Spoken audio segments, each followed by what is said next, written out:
ሀናና ኤልያስ እንዲሁም እዝራ ትልቅ ችግር ውስጥ ገብተዋል። ችግር ውስጥ የከተተቻቸው ማነች? ጽዮን ተብዬ ሀና በቃ ዛሬ ኤልያስ ሁሉንም ነገር ስለነገራት ጽዮን ደውላለት እንደሆነ ከደሴ የመጣው ይህን ስትሰማ ሀና መታገስ አልቻለችም። በቃ እዚህ ጋር የጽዮን ነገር ያበቃለታል።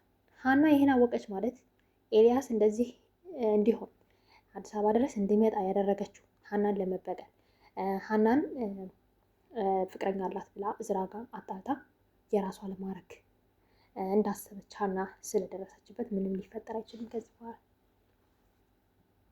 እና ጽዮን በገዛ እጅሽ ሌላ ችግር አመጣሽ። ምንም ማድረግ አይቻልም። የእውነት ሀና ታደርገዋለች። እኔ ግን ፈርቻለሁ።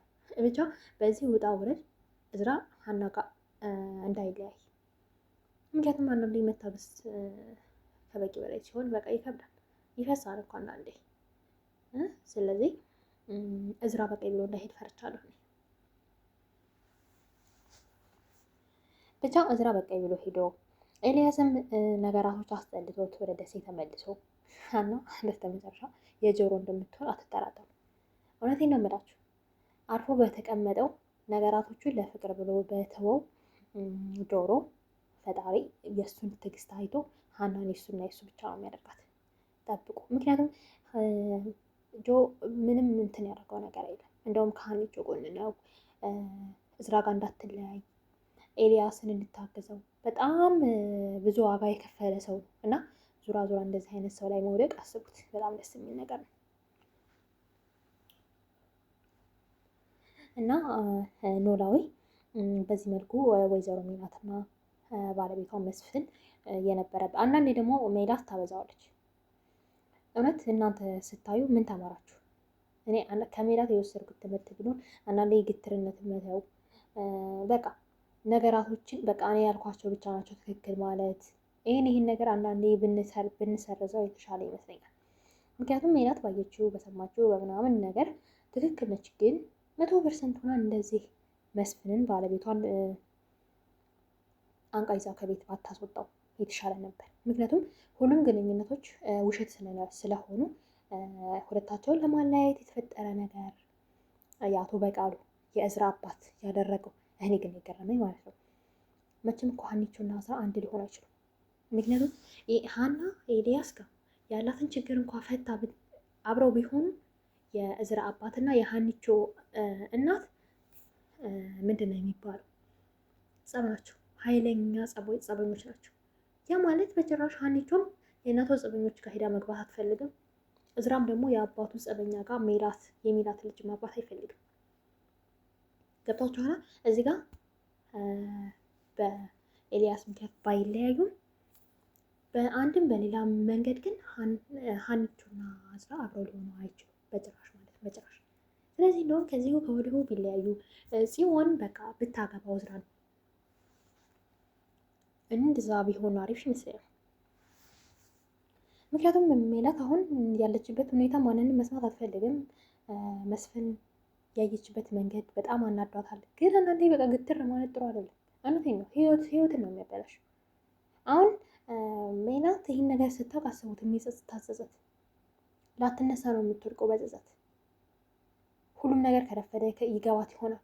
በቃ እንደዚህ የአንቺ ጥላቶች ያሴሩት መንገድ ነው፣ የአንቺ ጥላቶች መስፍንን አንቺን ለማጣላት የሄዱበት ርቀት ነው ሲሏት ካለፈ በኋላ አስቡት።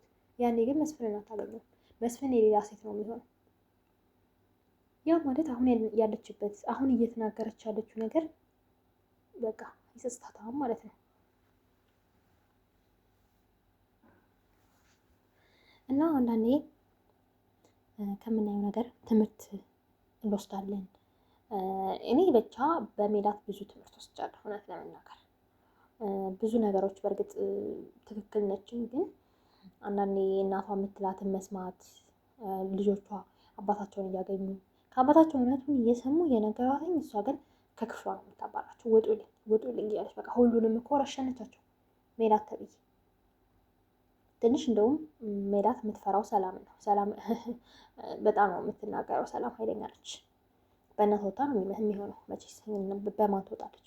መቼም በመስፍን አትወጣም። እንደውም በመስፍን የወጣው ምናሴ ይመስለኛል።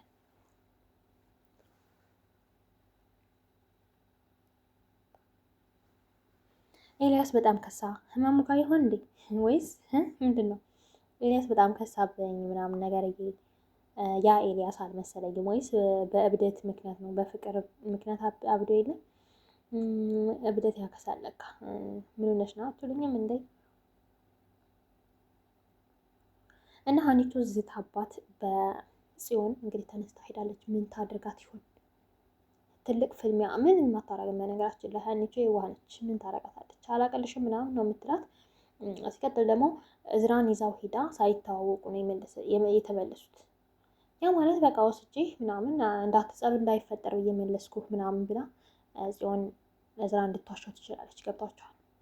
ስለዚህ ያው በአካል ስላያቸው ምናምን ይሄን ሁሉ ነገር ደግሞ ሀኒቾ እዝራን ደብቀዋለች። አትሊስት ብትነግረው የተሻለ ይሆን ነበር። ሀኒቾ ብትነግረው ምናምን ጽዮን የምትሄድበት መንገድ ኦልሬዲ እዝራ የሚያውቀው ስለሚሆን ምንም አያሰጋም ነበር። እዚህ ጋር ግን ሀኒቾ ደብቀዋለች። ሀኒቾ ደብቃው ፍቅረኛዋ እንደመጣ ድርብ ከደሴ ምናምን ለዛ ነው አንተን የራቀች ብላ ጽዮን ይህን ነገር ስታደርግ አስቡት እዝራ የሚሰማው ስሜት።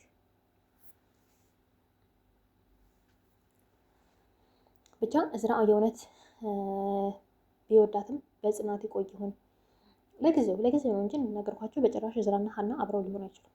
ምክንያቱም የነ ጽዮንን ፈተና የነ ኤልያስን ፈተና ቢያልፉ የአቶ በቃሉና የባዩሽ አልኩኝ የሜላት ፈተና ይጥላቸዋል። አያሳልፋቸውም ሁለታቸውን። በቃ እዛ ጋር ነው ማውቂያ። ስለዚህ ምንም አይነት ነገር ፈተና ለፍቅራቸው ብለው ቢያልፉ የአቶ በቃሉ እዝራ የአባቱን በቃል እንትን ግን ማለፍ አይችልም። ፈተና ማለፍ አይችልም።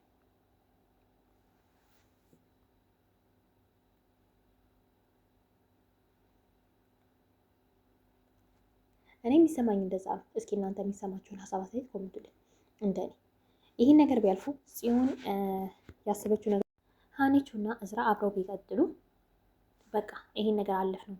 ከዚህ በኋላ ምንም የሚለየን ነገር የለም እፎይ ምናምን ባሉበት ታይም እመኑኝ የሀኒቾ የእናቷ እዝራ የሚያባቱ ጸብ ትልቅና ተባስቶ እነሱ ላይ ነው የሚመጣው። ስለዚህ በዚህ መንገድ ደግሞ ሀኒቾን ከእናቷ ጎን ነች፣ እዝራም ከአባቱ ጎን ነው። ታላላችሁ እዝራ እንዴት አባቱን እንደሚወድ።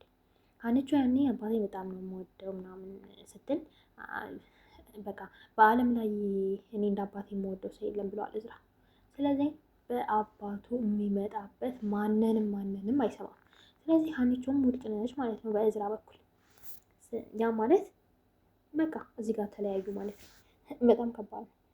እኔ ብቻ ምን ይፈጠር ይሆን የሚለውን ለማየት ጓጉቻለሁ። እስኪ እናንተም እንደኔ እየጓጓችሁ የተጨነቃችሁ ካላችሁ ሀሳብ አስተያየታችሁን አሳውቁኝ። አበረታቱኝ። እወዳችኋለሁ።